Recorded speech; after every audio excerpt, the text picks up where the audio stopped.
Il y a bien longtemps, Lalita, une jeune indienne, fit un horrible cauchemar.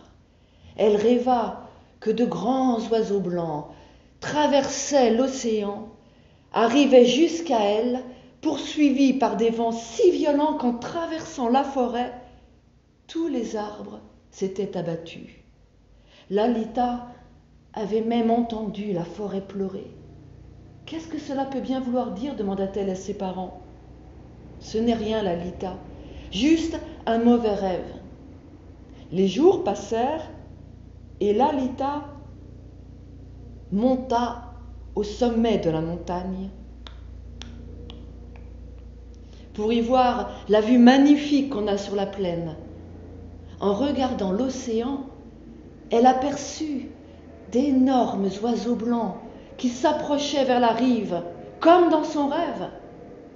Hélas, ce n'étaient pas des oiseaux blancs, mais les voiles énormes de gros navires qui étaient remplis de mystérieux hommes au visage tout pâle. Lalita frissonna, et si son rêve devenait réalité? Les hommes de l'océan avaient une hache à la main, et ils ne montraient absolument aucun respect pour la forêt.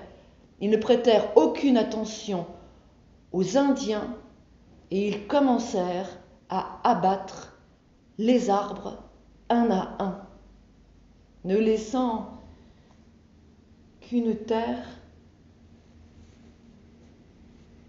seule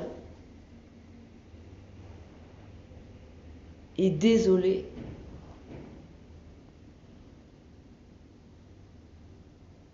La forêt disparut peu à peu, et les oiseaux partirent, et les animaux partirent. Même le peuple indien s'enfuit. Mais Lalita ne voulait pas fuir, elle sentait que son cœur lui disait de rester auprès de ces arbres chéris qu'elle avait tant aimés. « Je vous rejoindrai plus tard ?» demanda-t-elle à sa mère. « D'accord, Lalita. » Alors Lalita trouva refuge tout au fond d'une grotte, et elle attendit là. Le soir, il lui semblait entendre les arbres qu'on coupait pleurer. Elle attendit jusqu'à ce que le dernier homme emportât le dernier arbre. Puis, Lalita sortit de son refuge à la tombée de la nuit. Dans le ciel, les étoiles brillaient comme des diamants. L'aurore boréale se couchait derrière la montagne. Mais Lalita ne vit rien de tout ça parce que Lalita pleurait. Elle pleurait. Et elle ne vit pas non plus la lune qui brillait dans le ciel. Elle ne vit pas, et pendant 7 jours et 7 nuits, Lalita pleura.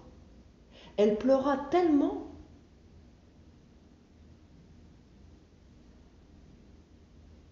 qu'un tout petit cours d'eau commença à couler sur la terre, seul et désolé.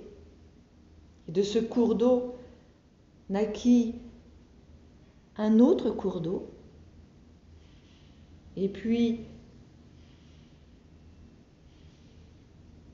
une rivière, la rivière de larmes. Au bout du 8e jour, un phénomène incroyable se produisit. Un tout petit bourgeon commença à pousser au bord de cette rivière de larmes. Et puis de ce bourgeon naquit une fleur. Et puis il y eut une deuxième fleur, et bientôt la terre fut couverte de petites fleurs de 1000 couleurs. Mais Lalita, elle, ne voyait rien, parce que Lalita pleurait. Elle ne vit pas non plus le jeune sapin qui commençait à pousser à côté d'elle. Elle ne vit pas non plus un tout petit chêne qui sortait de terre. Non, elle ne vit pas ça. Car Lalita pleurait sans cesse, et ses larmes se répandaient à travers la terre. Cependant, un matin, une douce musique se fit entendre à son oreille.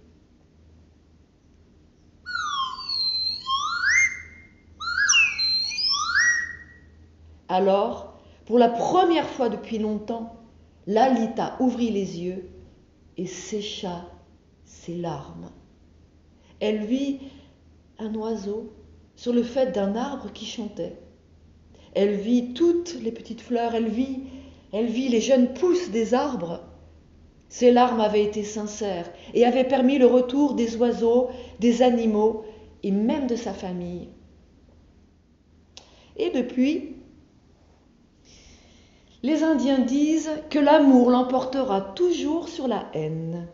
Mais bien sûr, il faut que cet amour soit véritable.